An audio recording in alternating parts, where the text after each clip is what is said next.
You know how we have all these ways of sorting out personality types? There's the Myers-Briggs type indicator, the Big Five personality traits, Enneagram, and of course the old standby astrology. Back in Shakespeare's day, they were into this kind of thing too. It was called the Four Humors. The theory of humors is a medical concept that dates way back to the ancient Greeks, and parts of it were accepted in Western medicine until the 19th century. The theory is based on the idea that the human body is composed of four fundamental substances, or humors, and that an imbalance of these humors could lead to illness. The humors were also thought to influence behavior and personality, and even how you looked. Each humor was linked to an element, a season, an organ, an age, and a planet, and other things. The idea was that the influence of the humors changed with the seasons, and at various times of day, and various times over one's life. Something else to note is that heat stimulated action and cold depressed it. Gender played a role as well. Men were hotter and drier than women. So here are the four humors.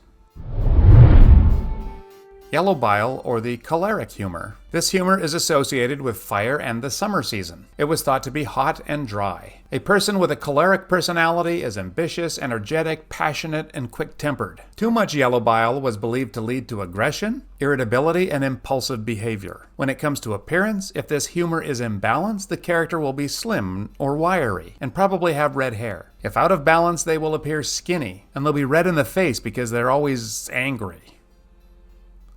Examples of the choleric temperament from Shakespeare might be Petruchio from The Taming of the Shrew, or Iago from Othello, and maybe Macbeth from Macbeth. Blood, or the sanguine humor. This humor was associated with the air and the spring season. It was believed to be warm and moist. A person with a sanguine personality is sociable, outgoing, optimistic, lively, and pleasure-seeking. Excessive blood was believed to lead to over-optimism, irresponsibility, and a lack of focus. If this humor was in balance, the character will be large with a pink complexion. If out of balance, they will appear fat with a florid complexion.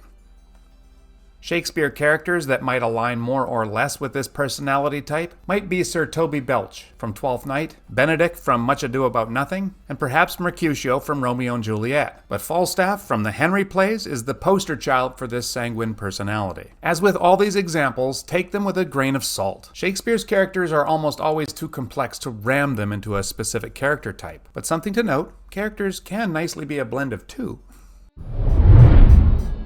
Phlegm, or the phlegmatic humor. This humor is associated with water and the winter season. It was considered cold and moist. A person with a phlegmatic personality is calm, composed, thoughtful, patient, and somewhat unemotional. Excessive phlegm was thought to result in apathy, sluggishness, and a lack of motivation. When it comes to physical appearance, if the humor is balanced, the character will be fleshy and fair, but if it's out of balance, they will appear fat and pale. Shakespeare's characters often have these big personalities. Phlegmatic characters really don't. So it's hard to find clear examples of phlegmatic characters in Shakespeare. Maybe there are none. Maybe Miranda from The Tempest? Or Horatio from Hamlet?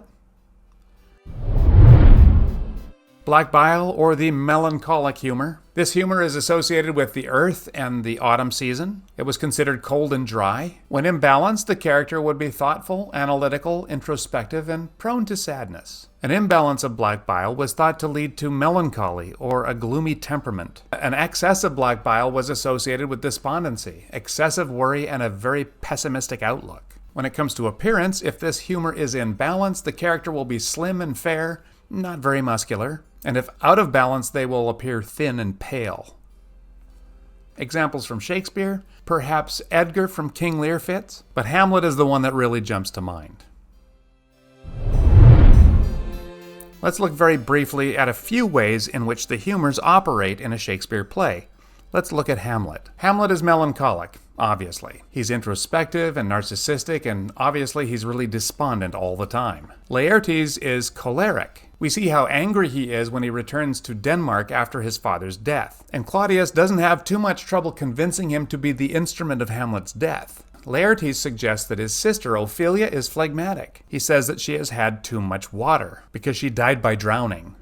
Too much water. But he's also describing her humor. Claudius is choleric. He's ambitious enough to kill his brother. And his first scene shows him as energetic and direct. But it's not just in the characters that we find the humors. There's all these references in Shakespeare as well. For instance, in this passage, This is hilarious. Right after the play within a play, Guildenstern tells Hamlet that the king is in his retirement marvelous distempered. Hamlet asks, with drink? He knows that it's because of his little play that the king is fuming, but Guildenstern doesn't quite get that. He says, no, my lord, with choler. Hamlet tells Guildenstern that this is a matter for Claudius's doctor. For me to put him to his purgation would no doubt plunge him into more choler. Hamlet is suggesting that the doctor should catheterize the king. This would bring him back into balance by removing yellow bile, which includes urine. Hamlet says that if he were to attempt this procedure, well, then they'd have an even angrier king on their hands. This is a good example on how the humors operate in Shakespeare. Characters have some of the traits, but references are frequently made to the humors because the audience knew all about them. And if we are to understand Shakespeare's plays, we need to have some idea about the humors as well. So I hope this video helps. Thank you, and we'll see you next time.